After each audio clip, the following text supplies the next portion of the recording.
sobrang dami kong nakikita ng mga comment na sana burat na lang yung pinalagay mo.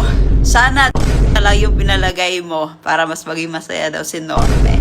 14 days post-op na yung ilong ko ngayon. So, simula nung nagpa-ilong ako, sobrang dami kong nakikita ng mga comment na sana burat na lang yung pinalagay mo. Sana na lang yung pinalagay mo para mas maging masaya daw si Norme.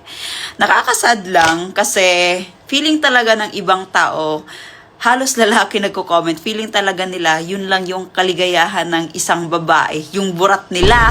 Sa sitwasyon namin, sobrang saya naman ni Norme dahil sa wakas ay na-achieve ko na yung dati kong pangarap na magpagawa ng ilong at ngayon ay mas naging confident na ako sa sarili ko. Kahit na hindi pa ako nagpagawa ng ilong, supportive naman siya sa mga gusto ko. Sana lang talaga mawala sa mindset ng mga lalaki, ng mga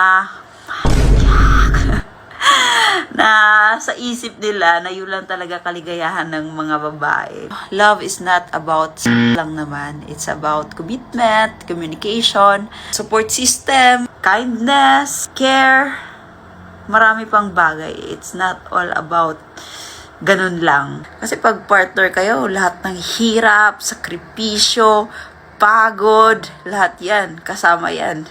Pero I'm not sad para sa sarili ko. I'm sad para sa kanila. Sana mas maging malawak pa yung pag-iisip natin. And alam ko naman na hindi talaga kami perfect din na tao. Pero we are trying our best every day naman. At yun yung pinaka-importante, di ba?